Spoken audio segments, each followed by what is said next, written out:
Hello everyone. Before we get to Pilate, we have to cover Judas' demise. We're starting in Matthew chapter 27. Early in the morning, all the chief priests and the elders of the people came to the decision to put Jesus to death. They bound him, led him away, and handed him over to Pilate the governor. When Judas, who had betrayed him, saw that Jesus was condemned, he was seized with remorse and returned the 30 silver coins to the chief priests and the elders. "I have sinned," he said, "for I have betrayed innocent blood." "What is that to us?" they replied. "That's your responsibility." So Judas threw the money into the temple and left. Then he went away and hanged himself. The chief priests picked up the coins and said, "It is against the law to put this into the treasury, since it is blood money." So they decided to use the money to buy the potter's field as a burial place for foreigners. That is why it has been called the field of blood to this day.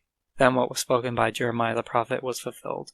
They took the 30 silver coins, the price set on him by the people of Israel, and they used them to buy the potter's field, as the Lord commanded me. If there is any confusion, the scroll of Jeremiah includes the book of Zechariah, which is where this prophecy can be found. Zechariah 11:12-13. It's one of those prophecies where you go, wow, that's specific. And it came true. This again shows how God is in control. But the Pharisees showed their hypocrisy again. They're the ones that gave the money, and yet, once the deal was done, they claimed they had nothing to do with it. At least Judas knew he did something wrong, but the Pharisees didn't see their own sin as their own problem. That's kind of been the problem from the beginning of the Gospels, hasn't it? But now they have brought Jesus to Pilate. Let's jump to John 18:29. So Pilate came out to them and asked, "What charges are you bringing against this man?" "If he were not a criminal," they replied, "we would not have handed him over to you." Pilate said, "Take him yourselves and judge him by your own law." "But we have no right to execute anyone," the Jews objected.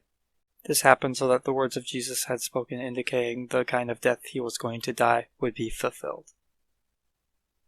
Probably the most famous verse of the Gospel is John 3:16, of course, but we should never forget the verses that led up to that. John 3:14 says, "Just as Moses lifted up the stake in the desert, so the Son of Man must be lifted up." God is the best poet ever because he makes his own symbolism. Again, God is in control. Pilate then went back inside the palace, summoned Jesus, and asked him, "Are you the king of the Jews?" "Is that your own idea?" Jesus asked, "or did others talk to you about me?" "Am I a Jew?" Pilate replied. "It was your people and your chief priests who handed you over to me. What is it you have done?" Jesus said, "My kingdom is not of this world. If it were, my servants would fight to prevent my arrest by the Jews. But now my kingdom is from another place." "You are a king, then," said Pilate. Jesus answered, "You are right in saying I am a king. In fact, for this reason I was born, and for this I came into the world, to testify to the truth. Everyone on the side of truth listens to me." "What is truth?" Pilate asked. Pilate had to know if Jesus was building a kingdom, because that would obviously not be good for Rome, so that would be a good basis for death. But when Pilate saw Jesus, he didn't see a rebel, and his eyes didn't deceive him, because Jesus really didn't want to take over Rome. But nonetheless, he did claim to be a king, so this is very confusing for Pilate.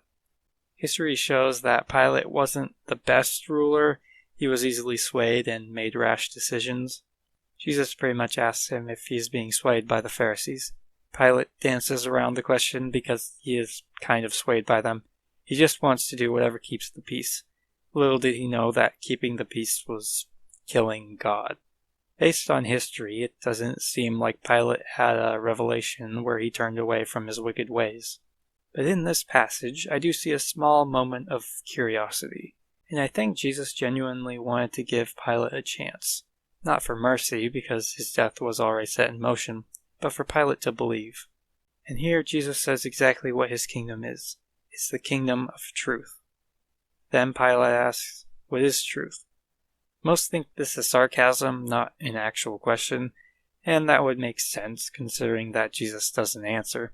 He's not going to waste his time answering a sarcastic question. Still, maybe it was genuine. To anyone who doesn't know Jesus, what is truth is a good question. We need him to find that answer. Let's move over to Luke 23:4, where Pilate tries again with the mob to see what can be done about Jesus. Then Pilate announced to the chief priests and the crowd, "I find no basis for charge against this man." But they insisted, "He stirs up the people all over Judea by his teaching. He started in Galilee and has come all the way here." On hearing this, Pilate asked if the man was a Galilean. When he learned that Jesus was under Herod's jurisdiction, he sent him to Herod, who was also in Jerusalem at that time. Pilate was happy that Jesus was no longer his problem, but he still was. He just didn't know it yet. We pick up with Herod next week. Thanks for listening.